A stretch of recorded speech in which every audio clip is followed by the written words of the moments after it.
No, I am not your father. This is the Star Team Night of Darkness by Ideal Toys. I'm holding this at arm's length, trying to do it on my phone, and I can't fit it all in and be close enough to hold the figure. So apologies for that. This figure is one of the greatest Star Wars-like figures ever produced. I draw the line at calling it a knockoff, but the whole line was definitely influenced by Star Wars. These toys came out before the Star Wars toys because famously Kenner was a very small company at the time and they couldn't produce them in time. They sent out empty boxes in their famous early bird scheme, and the actual toys weren't out in time for Christmas 1977. The license was turned down by Mattel and Mego. Subsequently, Mego went out of business because Star Wars just exploded. For anybody that wasn't there, it changed the world. It changed the world of toys. It changed the world of cinema. It changed the world of merchandise. There had never been anything like it before. And the craze was just groundbreaking and took over the world for that couple of years. This figure uses a previous figure's body, a figure called Captain Action. That was Ideal's answer to G.I. Joe.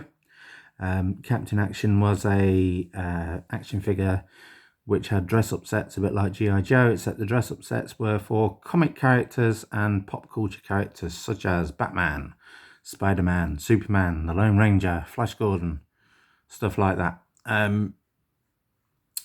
Designed by the same fella. He designed G.I. Joe and then went on to design this body for Ideal, and this body is far superior. It had gripping hands before G.I. Joe did. The body is a lot less robotic looking underneath, a lot less primitive looking. It really was a step up from G.I. Joe. And in 1977, they reused the body, cast it in black plastic, gave him a new head, and released him as a very Darth Vader-y, yes, that is an adjective, a very Darth Vader-y character, along with a very C-3PO-y character called Zem-21, who is terrible. He looks like the result of a one-night stand between C-3PO and the Mask. There's also a robot called Zeroid, who looks like the result of a one-night stand between a water cooler and R2-D2. And there was another figure, 9-inch bendy astronaut called Kent. That is not an insult by somebody from Surrey. That was his name, Kent. He flew around in a spaceship with no canopy and no oxygen tanks. So it was either really, really hard or his name really suited him. Now this figure is as posable as a G.I. Joe. He should have boots. He should have a gun. The boots and gun were recasts of accessories for Captain Action, the earlier figure, the more valuable figure. And so in the late 80s and 90s, Captain Action collectors worldwide bought these up and stole their boots and their gun, gave them to their Captain Action, as they were identical and from exactly the same mold, the same company, just 10 years apart. So finding one of these with its boots and its gun is next to impossible, but in a strange stroke of fate, another 20 years after that, a company called Playing Mantis reissued Captain Action, and so now collectors of these can buy a reissued Playing Mantis Captain Action for about £10 and put the boots on this, which is like karma, toy karma, if there is such a thing. The elastic, it goes up from one leg under the head back down to the other leg. Over time it contracts, it perishes. The figure gets very, very tight. They tend to get arched backs. They tend to get heads that won't go straight like this one. But there are replacement kits on eBay to replace the elastic. It's got a very nice fabric costume.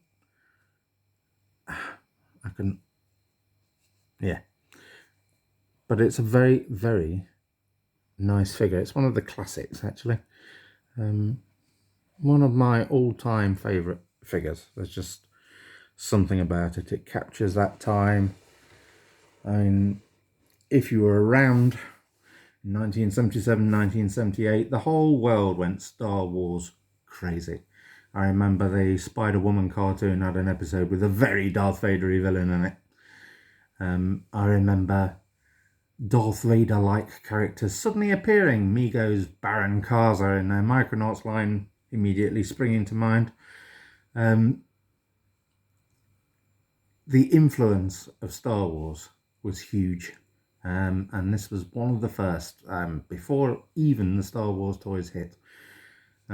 Also, many people seem to think this is Captain Star from The Black Hole, Disney's 1979 answer to Star Wars. But this came out 2 years before that film. It does bear a vague resemblance to the character, but it was completely coincidental. Some people say his head looks like an owl. It looks nothing like an owl. But still, a really nice figure to have. And I think it should get a lot more credit than it gets. Actually, the character has made a reappearance recently. The company that produces the Glyos figures has the license to this character.